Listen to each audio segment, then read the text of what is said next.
You know, we got to get back to the family structure. We got to get back to not being afraid, ladies. Listen to me. Not being afraid to say that your husband is the head of the household, that he's your leader. We cannot continue to use past relationships that you had, men that misuse you, men that abuse you. You ignored the red flags anyway. And now you got a good guy that make you feel safe. He protect you. He provided for you. He's not a bad boy. He want to keep his vows. He don't want to cheat on you. He don't want to do the bad thing. But then you're not feeling satisfied. And I think that's what we have to fix, the inner work. We have to do the inner work. And man, I want to say this. This is why I start recognizing organized church religion. Because yes, Jesus is the savior of my soul. Yes, Jesus saved my soul from damnation. I believe in him.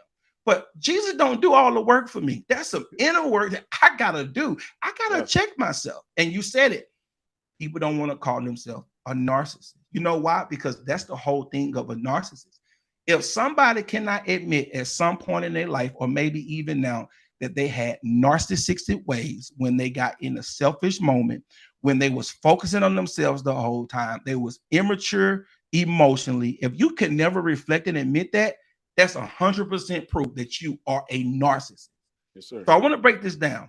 You can have narcissistic ways and not be a narcissist.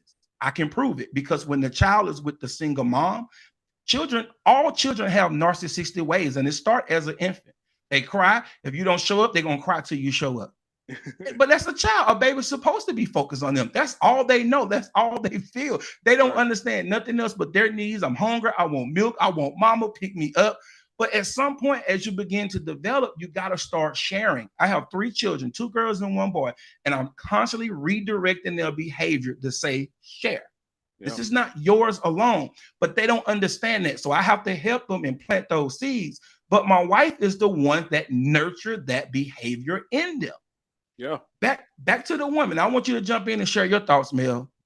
And we could talk about Jeezy too in his situation, because I've heard his wife on The View say that it's not the role to really submit to a man, but to submit to one another. And she took that completely out of context. And now here it is years later, y'all divorced. Right. Because women, if you listening to this, drop in the comments, let us know, why are you afraid to say, not all women, but a lot of Black women, why are you afraid to say, my husband is the head of my life? Mel, talk to us. What's gone wrong to the fact that this whole man being the leader in the marriage family structure, what's wrong with it? Are we moving away from it? We don't care about it. We don't value it. Yeah. I think it was an intentional thing implemented to the Black community. I think you go back to feminism. You have to, who could disagree with the first and second wave of feminism? Who doesn't want women to have equal rights? You know, we all with that. But then it get to a point where, and first off, let me just say this before someone says in the comment section, it was created by white women, the feminist movement. But we get to the third and fourth wave where we start to go away from women equality. Yeah. And now we're trying to overtake men. You know, we get to a point of where it's now is, let me exert my authority, you know, let me be equal. But it's never equal when it comes to the hardships of what men go through. It's only equal when it comes to the benefits of being a man. And I think that feminist movement started at a very vulnerable time for the Black community, where it allowed Black women to latch on to something, and they find a sense of independency. Because prior to the 60s, you know, Black women wasn't having issues with their man. You know, yeah, you may have domestic violence, but Black women weren't trying to leave their man like that. It was white women that were trying to truly get their independency. But Black women, for some reason, latched on to that, and it's been downhill ever since. Of course, we can talk about the welfare system and Section 8 housing and all the things that has to happen for a woman to apply for that, meaning the man shouldn't be in the house. And I'm gonna raise my hand as somebody who knows somebody very close who got around that system, was married legally, but yet and still got Section 8 housing. And jail, 90 days in jail later. Yeah. All the things that come with that. The point is, the man's role in the household was devalued ever since the Great Society, especially in the Black community. And so we get to this point where it's continued to decrease. You have things like Title IX that Black women have received and affirmative action, which they've recently taken off. But it was so many things that's pushed towards Black women, and Black men would continually push down. And it was intentional, like I mentioned. Yep. When certain constitutional laws was implemented, they can't come in your house and kill your man no more. They can't. The KKK. When last time you seen the KKK hood? They can't legally come hang you no more. They can't legally come. Well, I'm not gonna go there, but they can't legally embarrass your men publicly like they used to do. What they will do is neuter your household in a roundabout way.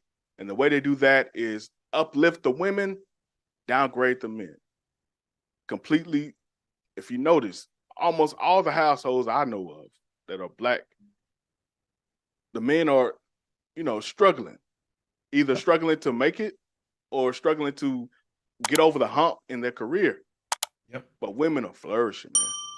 Yeah. Women are completely flourishing. And we have this dynamic, even as the parents push the daughters to go be career women, to go thrive for success, to get that degree, to be strong, independent Black women. Yes. But look at our brothers. Yep. Weak. We have the weakest society because we're the only culture, the only ethnicity that is a complete matriarchy. We're led by our women. Every rally, every march, anything you want to talk about, women are, we need to, the Black men get killed. Yep. But the women doing the speeches. And this is by no means degrading women. I promise you, I fully support Black women married to one. I'm not saying Black women shouldn't be who they are. I'm saying it's time for men to rise up. But women, you have to relinquish your role just a little bit. But Satan, the enemy, the prince of this era, he's completely after the family overall. But he definitely, he's been putting overtime in the Black community. He does. He does. And the Bible makes it very clear when a strong man is down and weak, he can take the whole family. Whew. And you mentioned it. You said the balance. One time, the man was dominant. Now let's devalue the Black man and let's put the Black woman up and let's incentivize her to stay on welfare. Let's give her benefits. We're gonna pay her for keeping that man out of the home. Yes. You bring him back in the home, you're gonna lose your welfare. Boy, you can't be seen over here. I ain't trying to miss out. You got to go, Reg. Reg, you got to get up out of here. 5 kids. The more kids you have, you get more taxes. The less income you make, you get more tax return. They incentivize, like you already stated, the Black woman. But here's what I want to mention too. You're so right about everything that you're saying, because Tupac Shakur, my favorite artist of all times, because what he stood for and how he spoke. He was even the one that says, I don't always do right, but isn't that what we're supposed to do? Even if we do wrong, shouldn't we push that button to see is this the direction we should go? He said that he was raised by a Black single mother who was on drugs, and that's not his mother's fault.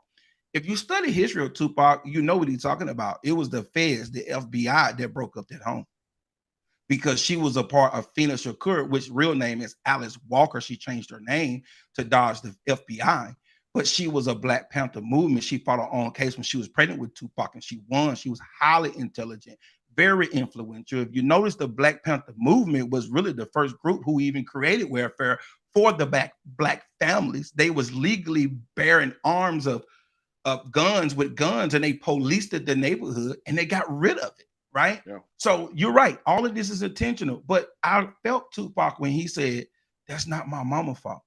She didn't divorce her husband. Y'all put her husband in prison. My mama, I hear her alone. You took her from the Black Panther Party. You done took her husband. She out here struggling. So her mom was depressed, going through a bad time. She turned to drugs, but he helped his mom overcome that. And a lot of us, we still face that. And we get into this space where we're no longer trying to work together. We're trying to survive alone. And narcissism comes in. It's about me. I got to beat you to the punch. I got to knock Mel down. No, I'm going to bring Mel on my show. What am I knock Mel down for? We on the same thing, 2 different audience, things that we talk about, a lot of things we talk about, they correlate. I'm not going to tear you down or build you up. Yeah. But as a black woman from slavery and the trauma, all we know is to tear each other down. Why? Because like crabs in the bucket. But some point we wake up in our spirit. And I'm not talking about religion. I'm talking about at some point there is a spiritual awakening in you and you realize something has to change. That's the start. Even if it don't change, you realize something has to change. And I realized that, Mel, as a black man, I had to make a decision not to focus on myself. I had to make a decision that to prepare my kids and my wife for a future. And I have to realize it's bigger than me. And this is the last thing I want to say. I mentioned this to one of my friends at work. I'm not talking about, we were talking about the economy. And I told him, I said, I'm not talking about your personal situation. I'm talking about the economy around you. People are suffering. Yeah. People are suffering financially right now because of inflation. Some suffering more than others, but there are a lot of people who can barely buy groceries, but they on Facebook and TikTok and social media living their best life, and you don't know it in private. They barely have groceries in their home. They barely have gas for the car. They're not going to tell you that. And this is why I believe we have to come back together, Mel. And I know the emphasis is on the family, because if the family get back together and stay strong, who can stop us? What is it that we cannot overcome? Yeah. That's so powerful, man. I love you for that, brother.